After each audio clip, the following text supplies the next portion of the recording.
Are players starting to realize that going to Chelsea doesn't make sense for them, even if it's a huge payday? We're starting to see the tides change. We're going to talk about that here on Stoppage Time at Pints and Punditry.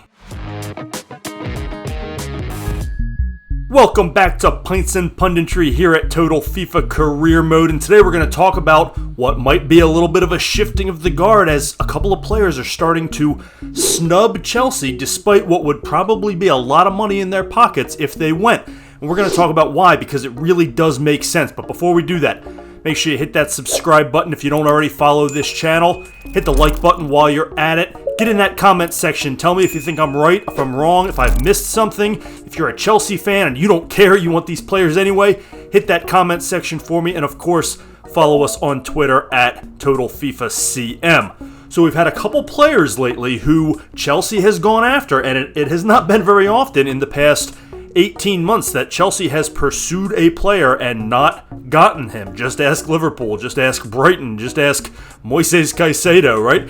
It doesn't happen very often, but we're starting to see a couple of players who are worried about their playing time if they get to Chelsea, and rightly so.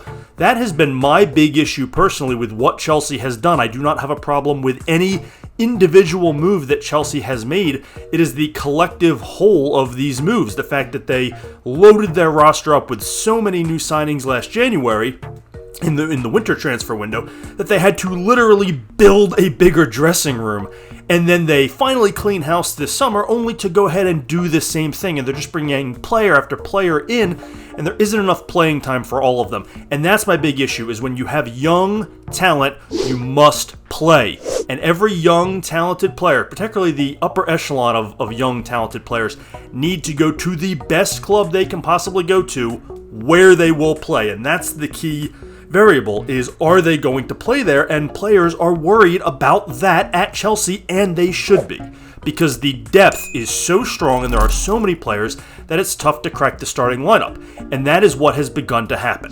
Just in the past week or so, we've seen two instances of players who Chelsea wants, and they are not as interested. The first was Michael Olise from Crystal Palace, who we thought was going to Chelsea and was also linked to Manchester City, but then just signed an extension with Crystal Palace to stay there. And I think this is brilliant for him, because at Crystal Palace, he's going to be a star. He's an automatic starter. He's going to play. He is young. He is very talented. Will he outgrow Crystal Palace? Most likely. Has he already outgrown them? Maybe. But not to the point where he's a guaranteed starter for Chelsea. He would have to fight and scrap for every minute played. And young players like Olise should be more worried about their development than if they're going to play. So I'm thrilled to see him sign an extension and stay at Crystal Palace, at least for the time being. These contracts, they don't see them through. It's unlikely that he stays there for the entire duration of it, but it should buy him at least another year, and that's a good thing. The other example is Ilya Wahi, the 20-year-old striker from Montpellier that has been connected with Chelsea for a while now.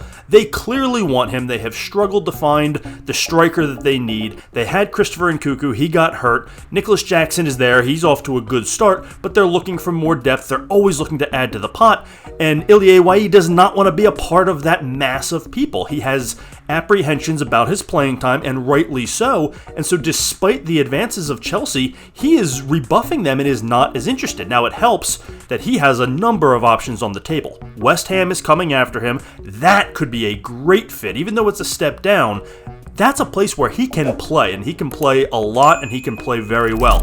He's also getting interest from PSG and from Eintracht Frankfurt. And this is what's really interesting about this one, is the wide range of clubs that are interested in him, because it's not very often you have Chelsea and PSG and then Eintracht Frankfurt and West Ham all going after the same player. So I don't know why, I just find that one fascinating. I don't know what it means. He's probably somewhere in the middle. Is West Ham or Eintracht Frankfurt a little bit below him right now? Maybe, although it's a great spot for him to come in and have success. He had 19 goals in Ligue 1 last year as a 19-year-old. That is a fantastic performance. It was top 10 in the league in goals.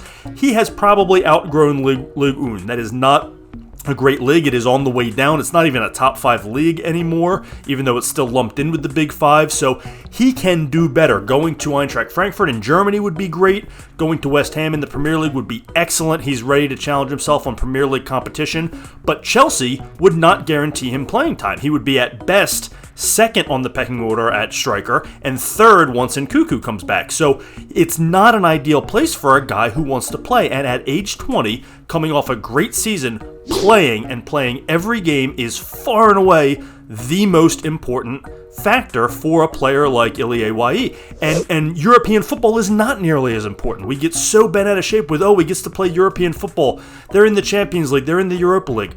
Big freaking deal. It's a few games. Yeah, it's prestigious, and that's great for your career. But right now, development is the key. He needs to play. He needs to play every day. And players like this that are in this 19, 20, 21-year-old range, and they're on the way up, and they're having good seasons, playing every day is so much more important than getting under the bright lights of the Champions League or playing under that, playing that level of competition. It's only a few games.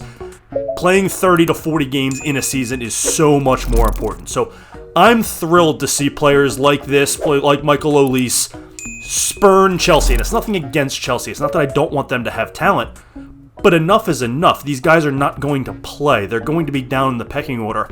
And I hate seeing young, talented players who are on the upswing aim too high and then end up sitting on the bench, playing sparingly, maybe not even dressing, and their entire developmental process stagnates. So I'm thrilled to see a few of them are turning down the money because Chelsea's throwing a lot of money at them, and it's so hard to tell a kid, no, don't go make $100,000 a week at age 20, but in the long run, it will be so much better for their development and probably end up paying them more money over the course of their careers. So this is fantastic to start to see this, and I hope more young players begin to understand this concept, not just to stay away from Chelsea, but from other clubs where they're not going to play.